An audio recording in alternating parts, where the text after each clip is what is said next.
Hello friends, ഇന്ന് ഹെൽത്തിയും ടേസ്റ്റിയുമായ broccoli കൊണ്ടുള്ള ഒരു മുട്ടത്തോരനാണ് ഉണ്ടാക്കാൻ പോണത്. അതിനായിട്ട് ഒരു പാൻ വെച്ചിട്ടുണ്ട്. അതിലേക്ക് കുറച്ച് വെളിച്ചെണ്ണ ഒഴിച്ച് കൊടുത്തു, കറിവേപ്പില ഇട്ട് കൊടുത്തു, ഒരു സവാളയും 2 പച്ചമുളകാണ് എടുത്തിട്ട് അത് ചെറുതായിട്ട് നുറുക്കി കൊടുത്തിട്ടുണ്ട്. ഇതിലേക്ക് കുറച്ച് ഉപ്പും 1/4 ടീസ്പൂൺ മഞ്ഞൾപ്പൊടിയും ഇട്ട് നന്നായി വഴറ്റി ബ്രോക്കോളി ഉപ്പും മഞ്ഞൾപ്പൊടിയും ഇട്ട് കഴുകി വൃത്തിയാക്കി ബ്രോക്കോളി ഇട്ട് കൊടുത്ത് വെറും ആവിയിലും മാത്രമാണ് കേട്ടോ വേവിച്ചെടുക്കുന്നത്. ഞാൻ ഫസ്റ്റ് ടൈമാണ് ബ്രോക്കോളി കഴിക്കാൻ പോണതും കുക്ക് ചെയ്യുന്നതും. ഞാൻ ഇതുവരെ കഴിച്ചിട്ടില്ല, ഇതിൻ്റെ ടേസ്റ്റ് എങ്ങനെയെന്ന് അറിഞ്ഞിട്ടില്ല. ബ്രോക്കോളി നല്ലൊരു പച്ചക്കറി ആണ്, എല്ലാവരും ഭക്ഷണത്തിൽ ഉൾപ്പെടുത്താൻ ശ്രമിക്കുക.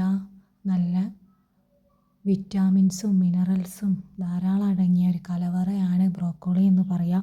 അമിതവണ്ണം കുറയ്ക്കാനും കൊളസ്ട്രോൾ കുറയ്ക്കാനും ഹൃദയാരോഗ്യത്തിനൊക്കെ നല്ല ഒരു പച്ചക്കറി ഐറ്റമാണ് കേട്ടോ ബ്രോക്കോളി. പ്രതിരോധശേഷി വർദ്ധിപ്പിക്കാനും പല തരത്തിലുള്ള ക്യാൻസർ രോഗങ്ങൾക്കുമൊക്കെ ഫലപ്രദമായ ഒന്നാണ് ഈ ബ്രോക്കോളി.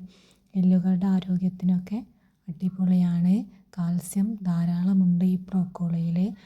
അപ്പോൾ എല്ലാവരും ഒന്ന് ഭക്ഷണത്തിലൊക്കെ ഉൾപ്പെടുത്തി നോക്കുക. ആവി കയറിയിട്ട് നല്ലോണം വെന്തിട്ടിട്ടോ. കോളിഫ്ലവറിൻ്റെ പോലെയാണ്, പക്ഷെ അത്ര വേവൊന്നുമില്ല, പെട്ടെന്ന് വെന്ത് കിട്ടി. ഞാൻ നല്ലോണം വേവിക്കേണ്ടി വരുമെന്ന് കരുതി പെട്ടെന്ന് വെന്ത് കിട്ടിയിട്ടുണ്ടോ.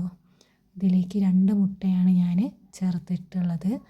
ആവശ്യം കൂടുതലുള്ളവർ 3 4 ഒക്കെ ചേർത്ത് കൊടുക്കുക, ടേസ്റ്റ് കൂടുണ്ടാവും.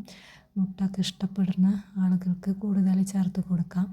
അങ്ങനെ നന്നായി വഴറ്റി എടുത്തിട്ടുണ്ട്.